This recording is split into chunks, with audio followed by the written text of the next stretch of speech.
جینا بھی سکھایا اور مرنا بھی سکھایا ہے۔ حسین نے زمانے کو بتا دیا ہے کہ مر کے جینا ہی اصل جینا ہوتا ہے، جینا اصل جینا نہیں ہوتا، مر کے جینا اصل جینا ہوتا ہے۔ حسین نے کہا یزید مٹ گیا، میرا جون آج بھی زندہ ہے۔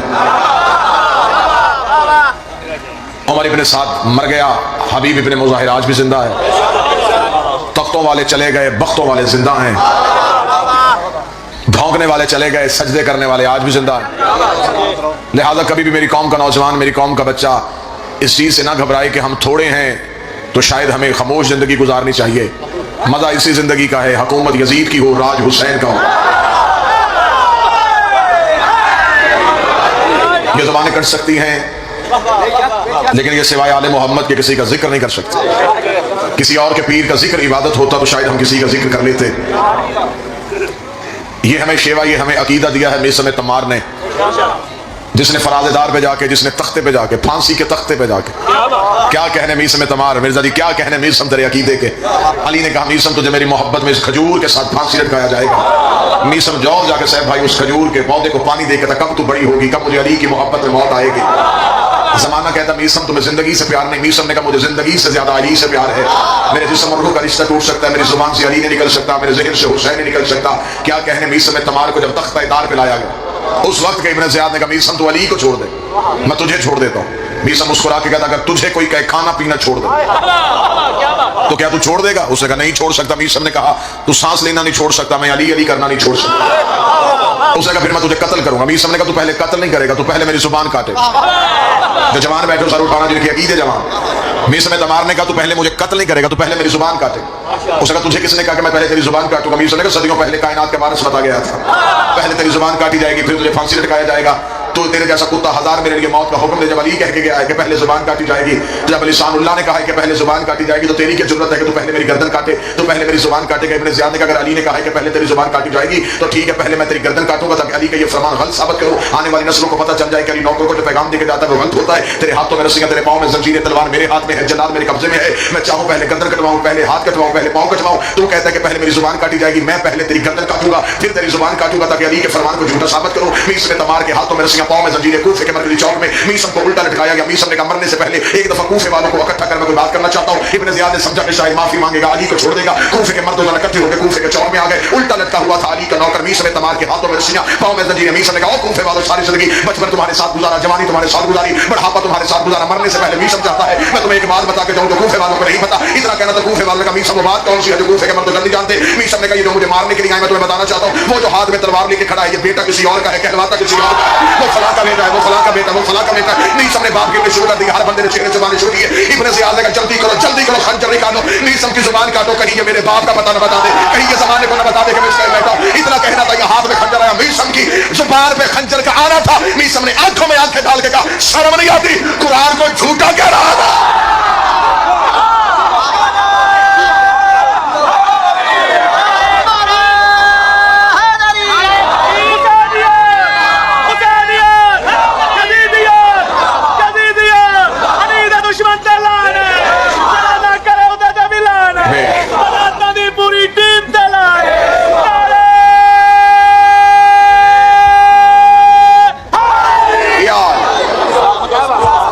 میثم تمار بتا گیا، میثم تمار بتا گئے، ذکر زندہ رہے گا۔ کیا کہنے مختار سقفی تیرے، زندان کی زنجیروں میں جکڑا ہوا علی کا بھوکا شیر، اپنی کڑیوں کی چھن چھن سے مودت علی کے قصیدے پڑھنے والا۔ ابن زیاد نے تخت میں بیٹھ کے کہا میں مختار کے لیے موت کا حکم دیتا ہوں۔ نواز بھائی موت کا حکم آنا تھا، 70 بندے مختار کو قید خانے سے لینے کے لیے چلے، 70 دروازے پہ آ کے کھڑے ہو گئے، کسی کی جرت نہیں ہو رہی، وہ زمین پہ جا کے مختار کو لے کے ملے اٹھا مختار، 17 سیڑھیاں عبور کی، زندان کا دروازہ کھلا، مختار کی نظر سورج پہ پڑی، مختار نے ایک دفعہ سپاہی دیکھے، سپاہیوں کے ہاتھوں میں ننگی تلواریں دیکھیں، مختار نہ تلواروں سے ڈرا نہ سپاہیوں سے خوف زدہ ہوا۔ مختار کہتا اکیلے کو لینے کے لیے اتنے کیوں آ گئے ہو، اکیلے کو لینے کے لیے اتنے زیادہ کیوں آئے ہو؟ انہوں نے کہا اس لیے کہ تو علی کی فوج کے جرنیل تھا، تو تو علی کا ایک کمانڈر ہے، تو علی کا ایک جانور سپاہی ہے، اس لیے ابن زیاد نے کہا زیادہ تعداد میں جاؤ۔ مختار نے کہا اگر زیادہ لینے کے لیے آ گئے تو پھر میری ایک شرط ہے، میں آگے چلوں گا تو میرے پیچھے چلو، تاکہ زمانے کو پتہ چلے کہ علی کے نوکر کی شان کیا ہوتی ہے، علی کے محب کی شان کیا ہوتی ہے۔ مختار آگے آگے چلا، 70 بندے تلواریں نکال کے پیچھے پیچھے چلے۔ ابن زیاد نے 1300 بندہ دربار میں بیٹھا تھا، 1300 بندے سے حلف لے لیا ابھی تھوڑی دیر بعد دربار میں مختار آئے گا، کسی نے اٹھ کے سلام نہیں کرنا، کسی نے مختار کا چہرہ نہیں دیکھنا، تاکہ مختار کو پتہ چل جائے کہ زمانے میں علی والے ختم ہو گئے، اب علی کا شادی نہیں، اب علی کا راج نہیں۔ اس 1300 بندوں نے حلف لے لیا مختار آئے گا نہ سلام کریں گے، اگر اس نے سلام کیا جواب نہیں دیں گے، نہ اٹھ کے مختار کا استقبال کریں گے، نہ مختار کا چہرہ دیکھیں گے۔ 1300 بندہ حلف دے گیا، ادھر مختار کڑیوں کی چھن چھن سے مودت علی کے ترانے بولتا ہوا مختار نے پہلا قدم ابن زیاد کے دربار میں رکھا۔ مختار کی زلفیں ہوا میں اڑ رہی تھی، مختار کی آنکھیں غصے کی وجہ سے سرخ تھی، مختار کا پہلا قدم آنا تھا، اللہ جانے علی کے نوکر کے چہرے پہ جلال کیسا تھا۔ مختار کا پہلا قدم آیا، 1300 اٹھ کے کھڑا ہو گیا، دونوں ہاتھ ماتھے پہ رکھ، مختار ہمارا سلام، مختار ہمارا سلام، مختار ہمارا سلام، مختار ہمارا سلام۔ مختار نے کسی کے سلام کا جواب نہیں دیا، سیدھے ابن زیاد کے تخت کے سامنے گیا، تل کو ٹھوکر مار کر اٹھا بغیر میں علی کی تسلیم مسرور تھا، تو نے میری نماز کیوں خراب کی ہے؟ جتنا کہنا تھا اسے کہا مختار میں تیرے لیے موت کا حکم دیتا ہوں، موت کا نام آنا تھا۔ مختار نے ایک دفعہ ابن زیاد کا چہرہ دیکھا، مختار نے ناد علی پڑھ کے انگڑائی، تو نے جسم کے زیور ٹوٹ کے زمین پر گرے۔ مختار نے بڑھ کے 4 چکر دربار کے لگائے، پورا دربار خالی ہو گیا۔ مختار نے ایک سپاہی سے تلوار کو کھینچا، تخت کے اوپر گیا، تخت پہ جا کے ابن زیاد کو پاؤں کی ٹھوکر کے نیچے رکھا۔ مختار نے ابن زیاد کے سینے پہ اپنا قدم رکھا، اپنی تلوار کی نوک کو مختار نے ابن زیاد کی سارے پہ رکھا۔ تو میرے لیے موت کا حکم دیتا ہے، میں ابھی بچہ تھا، کل کی خبریں دینے والے علی نے، نبوت کے وارث علی نے، شریعت کے وارث علی نے، کعبے کے مالک علی نے، روح کے استاد علی نے، جبریل کے ٹیچر علی نے میرے گھنگریالے بالوں کو بوسہ دے کے کہا تھا ایک وقت آئے گا تو تخت پہ حکومت کر کے 1,46,000 دشمن علی مارے گا۔ میں نے تیرے جیسا کتا ایک نہیں مارا، مجھے موت کیسے؟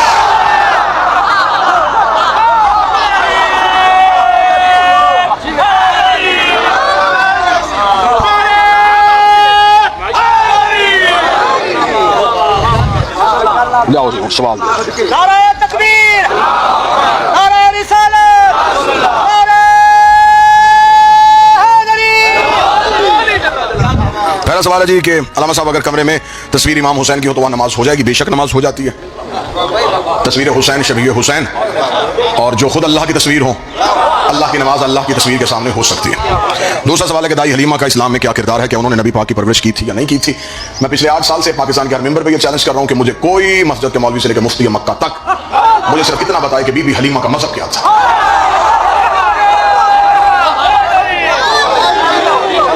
پہلے یہ بتائیں بی بی حلیمہ کا مذہب کیا تھا، کس کی بیٹی تھی، کس خاندان سے تھی، شادی کہاں ہوئی تھی، بچے کتنے تھے، رہتی کہاں تھی، مرنے کے بعد قبر کہاں ہے؟ پہلے یہ بتا بی بی حلیمہ کا مذہب کیا تھا۔ اگر تو کہے گا مسلمان ہے تو میں مولوی کی گردن پہ ہاتھ رکھ کے پوچھوں گا تو کہتا کہ نبی خود نبی نہیں تھا، تو جب نبی خود نبی نہیں تھا تو یہ بی کس کا کلمہ پڑھتی تھی؟ اگر وہ کہے گا یہ نبی کا کلمہ نہیں پڑھتی تھی، پھر میں قرآن اس کے سر پہ رکھ کے کہوں گا کہ اگر بی نبی کا کلمہ نہیں پڑھتی تھی، قرآن کہتا ہے حرمنا علیہ المراضع، ہم نے حرام کر دیا تھا دائیوں کا دودھ، موسیٰ پہ ڈول کے مر جا، موسیٰ نوکر ہے یہ سردار ہے، موسیٰ ریت ہے یہ آقا ہے۔ 3 دن کا موسیٰ دائی کا دودھ نہیں پیتا، سردار کو پتہ ہی نہیں تھا کہ حلال کیا ہے حرام کیا۔ بسم اللہ۔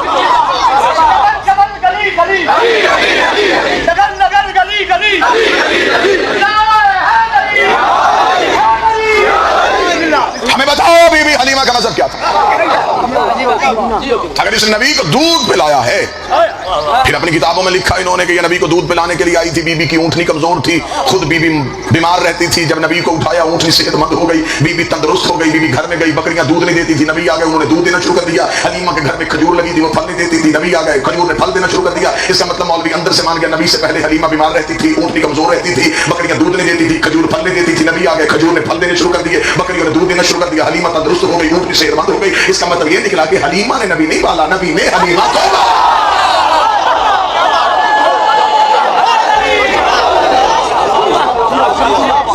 نبی کبھی بھی کسی کافر کے گھر سے رزق نہیں لیتے۔ صرف یہاں پہ مجبوری تاریخ کے مورخ کی یہ بنی کہ اگر وہ یہاں یہ نام نہ لکھتا تو پھر لکھنا پڑتا کس نے پالا۔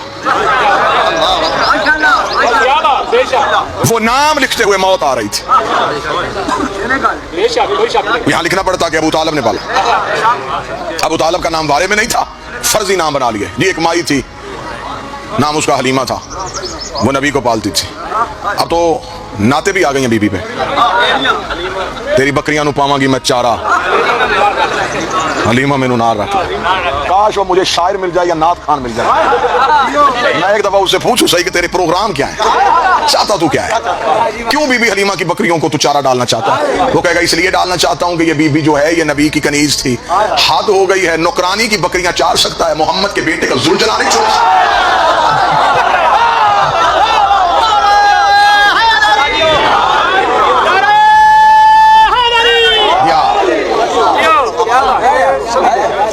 کہتے نہیں جی یہ صرف اور صرف اس لیے لکھا کہ یہاں پہ لکھنا پڑتا کس نے پالا.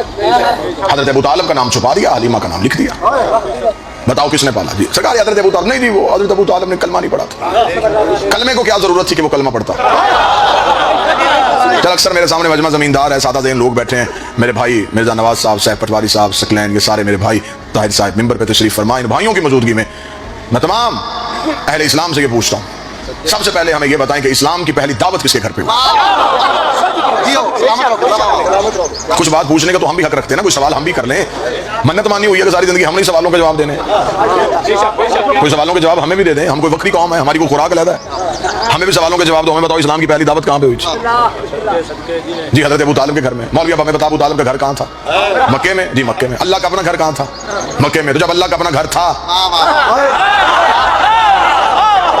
جب اللہ کا اپنا گھر تھا تو بات ابو طالب کے گھر میں کیوں ہوئی؟ اللہ کو چاہیے تھا اسلام کی پہلی دعوت تھی, خدا اپنے گھر میں کروا دیتا. نبی سے کہتے تھا ہمیں کیا ضرورت ہے؟ جب ابو طالب نے کلمہ ہی نہیں پڑھنا تو ہمیں کیا ضرورت ہے ابو طالب کے گھر میں اسلام کی پہلی دعوت کرے؟ دعوت میری ہے, میرے گھر میں ہونی چاہیے, بات میری ہے, میرے گھر میں ہونی چاہیے. میں نے کعبہ جو بنوایا تو نبیوں سے اللہ اپنا گھر جو بنوایا ہے, تو ایسے کر 40 کافروں کو لے کے میرے گھر آ جا, میرے گھر پہ آ کے بیٹھ کے میری وحدانیت کی بات کر, اپنی رسالت کی بات کر. لیکن حد ہو گئی, بات اللہ کی تھی وہ ابو طالب کے گھر میں, یہ بات رسول کی تھی وہ ابو طالب کے گھر میں رہی ہے. جب ہم نے مولوی سے پوچھا کہ بات اللہ کی تھی, اللہ کے گھر میں کیوں نہیں ہونے کا؟ مجبوری یہ تھی کہ اللہ کے گھر میں بت پڑے تھے, اللہ کے گھر میں بت پڑے تھے, اللہ کے گھر میں بت پڑے تھے, اللہ کے گھر میں بت پڑے تھے. آپ نے ذاکر دیکھنا, میں آپ کا چہرہ دیکھ رہا ہوں. اللہ کے گھر میں بت پڑے تھے, اللہ کے گھر میں بت پڑے تھے, اللہ کے گھر میں بت پڑے تھے. ڈوب کے مر جا, تو اندر سے مان گیا. رحمان کے گھر بت تھے, عمران کے گھر بت نہیں تھے. جب تیرے اللہ کے گھر میں بت آئے زمانہ, ہماری آنکھوں میں آنکھیں ڈال کے ہم سے پوچھے کہ ہمارا مذہب کیا ہے, کیا چاہتے ہو تم ہم سے, کیا منوانا چاہتے ہو ہم سے. گھر میں بیٹھ کے شیعوں کو کافر کہنا بڑا آسان ہے, مسجد میں کنڈی لگا کے مائک پہ شیعوں کو گالی دینا آسان ہے. آؤ ہمارے سامنے آنکھوں میں آنکھیں ڈال, قرآن درمیان میں رکھ لیتے, نہ تیری کتاب نہ میری کتاب, قرآن درمیان میں رکھتے. جسے قرآن کافر کہے گا اسے ہم کافر کہیں گے. دیواروں پہ بندہ کافر لکھنے سے بندہ کافر نہیں ہوتا, جسے آیتیں کافر کہہ دیں وہ کافر ہوتا. آؤ ہم سے کیا منوانا چاہتے ہو, کیا چاہتے ہو کہ شیعہ کیا غلط کرتے ہیں؟ آؤ ہمیں وہ بات بتاؤ. اتنے بڑا الزام آ جا کے جاؤ کوئی ملتا, شیعہ صحابہ کی عزت نہیں کرتے. 2 ویڈیو کیمرے لگے, میں کیمروں کی موجودگی میں کہہ رہا ہوں, اگر شیعہ صحابہ کی عزت نہیں کرتے پھر رکھ سر پہ قرآن ایسے کر لیتے ہیں. صحابی کا نام تو بتا, کردار میں پڑھتا ہوں. 2 ٹوک بعد 2 × 2 4 والا حساب کر لیتے. نام تو لیتا جا, کردار میں پڑھتا. اگر کردار عزت کے قابل ہوا ہم کریں گے. ہم کوئی پاگل ہیں؟ اگر ہم سلمان کی عزت کر سکتے ہیں, ہم بلال کی تعظیم کر سکتے ہیں, ہم ابو ذر کا احترام کر سکتے ہیں, ہم حذیفہ کو جھک سکتے ہیں, ہم ہمارے یاسر کا نام عزت سے لیتے ہیں, تو اس کا مطلب ہے کہ ہم گستاخ لوگ نہیں. اگر ہم صحابہ کی عزت نہ کرتے تو کسی بھی صحابی کی نہ کرتے. اگر ہم چند بندوں کو چھوڑ رہے ہیں تو اس کا مطلب ہے کسی وجہ سے چھوڑ رہے ہیں. ہم سے وہ وجہ پوچھ. حد ہو گئی. مدینے سے نکالنے والا بھی صحابی, نکلنے والا بھی صحابی, قتل کرنے والا بھی صحابی, قتل ہونے والا بھی صحابی. جو سفین میں فقیر شام کے لشکر میں تھے وہ بھی صحابی, اور جو امیر صبح و شام کے لشکر میں سے وہ بھی صحابی. شیعہ نبی کی بیویوں کا احترام نہیں کرتے. اچھی عورت فرعون کے گھر بھی ہو ہم اسے بھی مانتے. شرط اطاعت ہے, اطاعت میں ہو. اگر کوئی سنی میرا بھائی بیٹھا, نوح کی بیوی تھی, نبی کی بیوی ہو کے اس کا بیوی ہونا کو فائدہ دیا؟ اس کا مطلب بیوی تھی, اطاعت میں نہیں تھی. نام اس کا رابعہ تھا, نبی کشتی بناتا تھا, یہ باہر کھڑی ہو کے تالیاں بجا کے لوگوں کو اکٹھا کرتی تھی, اکٹھا کر کے کہتی تھی اس کا دماغ پھر گیا, زمانے میں خشکی ہے, یہ کشتی بنا رہا ہے.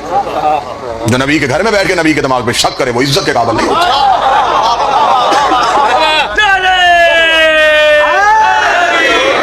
سادہ ذہن بیٹھے, اور ایک نبی نوح نبی کے گاؤں میں رہتی تھی, غریب عورت تھی,